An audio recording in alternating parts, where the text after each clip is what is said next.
What's going on in YouTube world and YouTube tribe? Welcome back to LilBigMan Gaming, bringing you that review for Stargirl season 2, episode 12, entitled Summer School, chapter 12. I really wish they didn't go with the summer school thing because it was like I was looking at it, I'm like, I really like it. Really like the episodes. The episodes really don't give you like, but you gotta actually watch the trailers to get that. Oh yeah.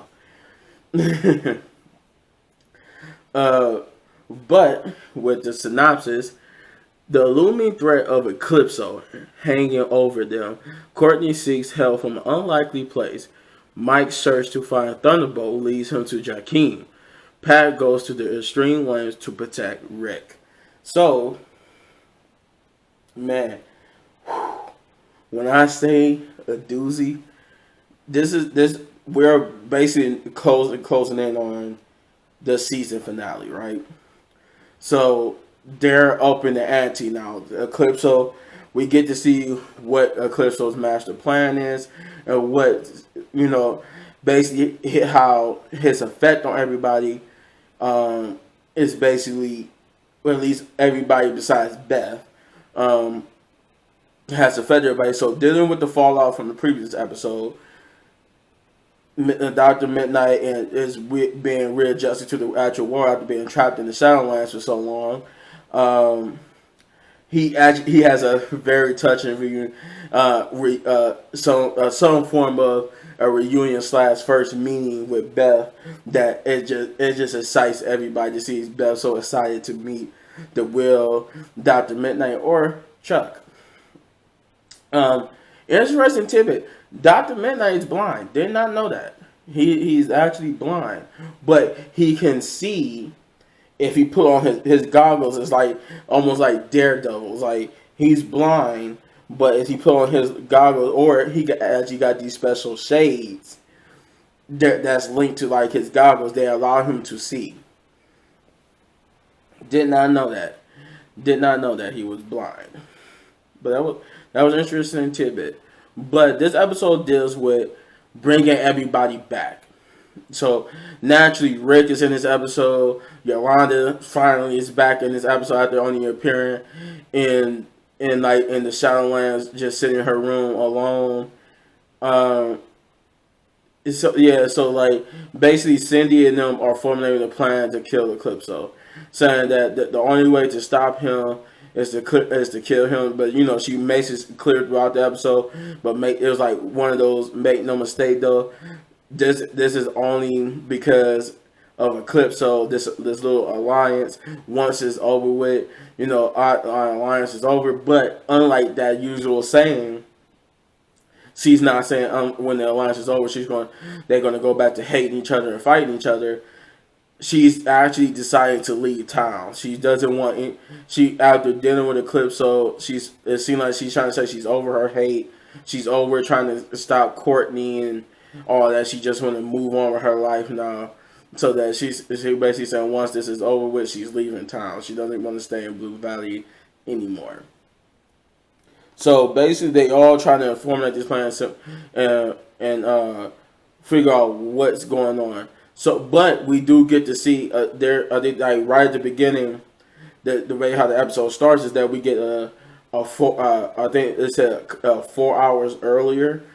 Scene where we see the second, cause remember in the previous episode, Jenny used the ring and saw two places with shadow-like energy. So this 4 hours earlier shows what happens when Beth and Jenny went to go investigate the other spot. And that turns out the other spot was at the school right at the spot where Cindy was tossed into the Shadowlands. And they see that where it was taking her to was this living piece of Shadowland. Like it was like a living organism of the Shadowlands. And it started moving and growing like it was getting ready to attack Cindy. So Cindy she instinctively laser blasted with the ring, and as she's doing this, it looked like she's frying it, but actually, it's like it jumped onto her, crawling up her, like going in circles around her, the finger with the ring on it, and gets inside the ring, and I think like infecting her, and she feels it, but not at first. But she, Beth was like, "Oh, well, it looked like you incinerated. At least you got it." And she was like, Jenny's like, "Yeah." But she's not so sure because she feels strange. But she gets the call from Dr. Midnight over her goggles, informing them that Courtney and them are home. Where I think it was like the scene before that was like they was playing the song "I'm Too Sexy for My Shirt." They was playing that song as the beginning, showing that dog having a blast in the house, even getting chased around by Courtney's staff. I forgot what she named the staff, but she you see they come home to find Courtney and them come home to find that the staff is feeling better. Courtney even said at least someone's feeling better. And they all just sit there and smile. Then it goes the little intro. Then it does the 4 hours later to where the scene I was just talking about. So now back at Courtney's house, Beth and them gets to see. This is where Beth has her meeting with Dr. Midnight for the first time, with the real Dr. Midnight. Basically, she sees, she's happy to see Courtney, and Cindy's like, "Aren't you gonna give me a hug?" And she's like, "What the heck? Where is she?" And they was like, I don't trust her. I don't trust her at all. But right now, the situation is so dire. We need to work with Cindy, and Cindy. So Cindy is just like, Cindy's like, she just realized nobody trust. At this point she realized nobody trusts her, and she's like constantly being watched in the Whitmore's house. You see, like, there's a scene with Pat and Dr. Midnight when he tried to apologize to Dr. Midnight for not realizing that he wasn't dead, and instead he was just trapped in the Shadowlands. And he said, "You know what? Don't talk about that. Goes without saying." But he said, "Right now we have to focus on stopping Eclipso." He puts on a regular suit after being stuck in his superhero suit for so long. Puts on a regular suit, and that's when he puts on these shades that allows him to see. This is the scene when you find out that he's actually blind. Which, like I said, I didn't know, it blew my mind. I was like, he's blind? Never knew this. This was never hinted. But, yeah, so then it moves from that to the next phase of the plan, which is they realize that to stop Eclipso, it's going to take everybody. And they mean everybody. Rick, Yolanda, even Cindy and her friend, her evil little ISA team, is going to take everybody to stop Eclipso. That's how strong he is. Jenny is starting to feel the effects of being affected by that Shadowlands organism, whatever you want to call it, and she's having dreams. She's having dreams of Eclipso, who is as the little boy over a model, a model-sized version of Blue Valley, and he's shining the light through it. He's like, "I see you. Do you see me?" And she's starting to get these visions of what it looks like to be a future where it looks like Courtney and everybody has been defeated, and something very bad is happening. But as the episode goes, the worse it gets. So the first person, they realize that they have to get Rick and they have to get Yolanda.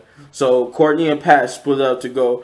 Courtney and Pat taking on to making sure Rick gets out of jail, and Courtney goes talk to Yolanda. Courtney catches Yolanda leaving school, and Courtney's trying to talk to her, but she's like, my mother will be here in a few minutes. She said, "I really need to talk to you," and she said, "I really need to talk to you," and Yolanda's not hearing it, so Courtney just like she just blurts it out. You're not the first JSA member to kill someone, and Yolanda stops. And, like, this shocks her because she's trying to now she's trying to contemplate what that means, that she's not the first.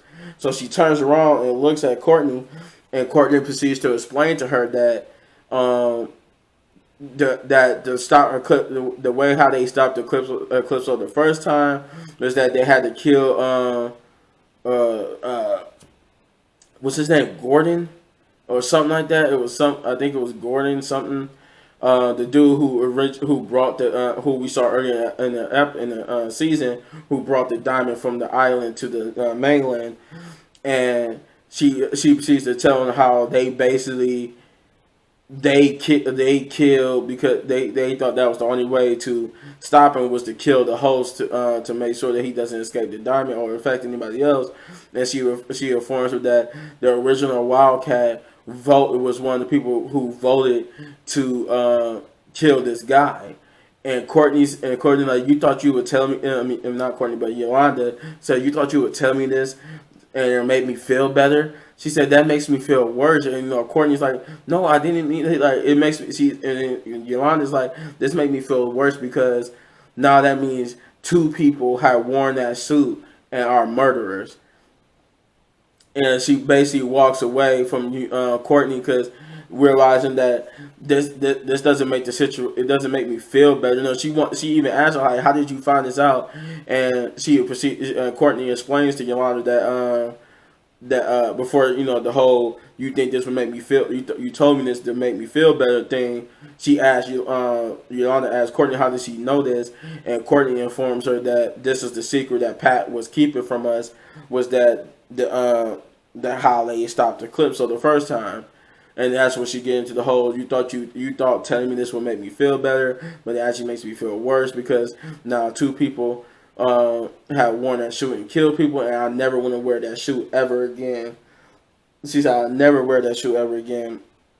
And Yolanda walks off, and Courtney in defeat walks away, but you see somebody's watching from a distance, and it turns out to be Cindy who followed Courtney, and she's starting to have it looks like she have a little plan. So switch it over to Pat. Pat goes to talk to Rick's brother, or I think is his cousin or brother. I forgot again. I think it's his brother. I want to say his brother, but I think it's I don't know. I forgot. Whatever he is, his relative. He goes to talk to him and begs him to drop the charges, as that would be the only way that Rick could get released out of jail. Revealing that after that episode, Rick went to jail because his cousin, indeed pressed charges on him. And it's like Rick beat him up. So basically, you find out that Rick beat him up so bad that he can't even talk. He has to write it down what he wants. And after hearing Pat's heartfelt speech about him being a good kid and about why he should drop the charges, he writes on the little pen pad something, and he pushes it towards Pat, and Pat picks up and it just says, "Go to hell." And Pat just looks in defeat, and then he Pat's like, when his parents asked you, and something ever happened to them, to look out for Rick, and he just sits there and contemplates what type of person Rick's cousin is. Then he looks up, he chuckles, and he said, you got a unique talent, you really do. He said, you got a talent for finding people weaker than you, and this was like the best Pat scene throughout the whole season. It's so a different side of Pat, and he's like, you got a ability to find people who's weaker than you, and you exploit them, you use that against them. He said, and then he gets up and like, you know what you are? You a bad person, a bad guy. And he said, and throughout my life and his years of service in the army, whenever he run up against someone like him, a bad guy, and you see Rick, he goes over to the door, he locks it, And the dude's like, wait a minute, what you doing? He said, it makes me realize. He goes to the window of the hospital room, and he could see the doctors outside just talking to each other and stuff, conveying with each other about something. He like, it makes me realize I have a dark side as well. And he shuts the blinds. Before the blinds shut, you see his cousin in the bed shaking, trying to do something to get away from Pat, because he realized Pat is about to do something to him. And then you switch over to this scene where Beth and Dr. Midnight is basically comparing notes and trying to cut the time in half of finding Eclipso, because according to Beth's goggles, it will take 8 hours to find Eclipso, but Dr. Midnight informs her that if they sneak their goggles, they could cut the time in half, and when they do, the time went from 8 hours to then like 5 or 4 hours. I think I touched Mike's. Mike ends up finding Jakeem, who has the Thunderbolt. He explains to Mike that everything that's been happening towards the end of the last episode and this episode is because he found the pen and Thunderbolt, and he just been arrested for stuff, but Thunderbolt just was like giving him over, so that he got hungry, so he was like, I wish for a burger, but then he just made like a huge burger, but he really made a huge burger, like a inhumanly sized huge burger that took up half this person's yard. And Mike proceeds to tell him about the JSA and the who Thunderbolt is, and that he needs the pen back, but Jakeem doesn't want to give up the pen. So Mike says, "Fine, you could keep the pen," because Mike realized Jakeem is just like him. So he's like, "Fine, you could keep the pen, but you got to take the responsibility that comes with it, which means you got to come help us save the world." And Jakeem's all for it, but then his bully sister come in and makes them wash dishes before they go do anything. Then she threatens to tell his father if they don't. And this is pretty much where Mike and Jakeem ends up for the rest of the episode. Cindy pays a visit to Yolanda, where Yolanda is like freaked to see her, because she remembered the last time she saw Yolanda. Yolanda saw Cindy, and Cindy was getting sucked into the Shadowlands, and she informs that you could blame Courtney Whitmore for my return. As Courtney, she doesn't indirectly, but she basically confirms that Courtney was also sent there, and she found a way out for all of them. And she taunts her about the picture of her boyfriend and her ex-boyfriend, the one that was Brainwave's son, and she even taunts how she still keeps his picture, and taunts her about when he sent the pictures of those explicit pictures of her to everybody in school while she was doing her acceptance speech that was in season 1. And she was like, she not wanting to hear this from Cindy, as telling her, to back off and stop it. But Cindy reveals something that Yolanda never knew. She tells Yolanda that all this time you blame him for it, but it was never really him. It was me. She said, I did it. And she got mad and put up against the wall. She said, she basically threatens her. And Cindy tells her that the only reason why reason why she's there because she doesn't want her to come back, because she doesn't want a weak link, and to help them stop Eclipso. And Cindy's like, Leonda's like, no, they will never work with you. She's like, times is different. She said Eclipso's so much of a big threat that we all have to put a truce and work together, and we don't need you if you're going to be a weak link. And she said, well, if Cindy has stooped I think she made a gesture about Yolanda being like a fallen angel from grace after being like a straight A student.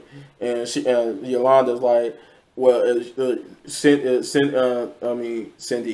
Courtney must have fallen as well if she stooped so low to work with you. And this would that's what lead to that confrontation when she threatened her, but then her mother would hear the commotion and she tell her mom it was nothing, but then Cindy was gone. This act, it's revealed later that Cindy revealed to Courtney that this is what she did. She did that on purpose to make Yolanda come back, because this revelation does indeed reverse Cindy's Yolanda's decision, which she told Courtney early in the episode, and she comes back and agrees to be Wildcat again. But she said only to protect everybody from Cindy and Eclipso. She said once Cindy and Eclipso is gone, she's gone too. She's not. She's done being a Wildcat. This is the only time she's gonna be Wildcat again. Pat ends up getting Rick ends up getting released from prison. I'm trying to see, was there anything else? Yeah, Pat gets Rick released from prison, to which Pat is like, Rick is like, how did you, what did you do to get me released? And he's like, I have no idea how you got released, but he just, had a change of heart. So as Pat has Rick work on restoring the hourglass. Basically, I think the thing I would leave you with is that Jenny has another nightmare, but this time it's a vision of the future, or the future as in the season finale episode, where she sees Eclipso's plan, and Beth, or at the same time, Beth and Dr. Midnight run into Eclipso, who explained that his whole plan was to scare them into calling everybody, because he said this is the way how it works. This is what he exactly wants. He wants everybody there to find the dark side of Courtney Whitmore, and you see Jenny's having a nightmare of what that and what Eclipso envisions that dark side being, but I won't tell you what it is. But you might have seen it in the trailer for the next episode. But if you enjoyed this video, then hit that button right there in the upper right corner for all of my reviews. I forgot in the last episode, in the last review video for Supergirl, I forgot to tell you, I ended the video without telling you guys what I actually thought of the episode. I gave that episode 8 big ups, and this episode also gets an 8 big ups. Because they both were just 8 worthy episodes, but I'm looking forward to they build those to their season finales. But if you enjoyed this video, then hit that button right there in the upper right corner for all of my reviews.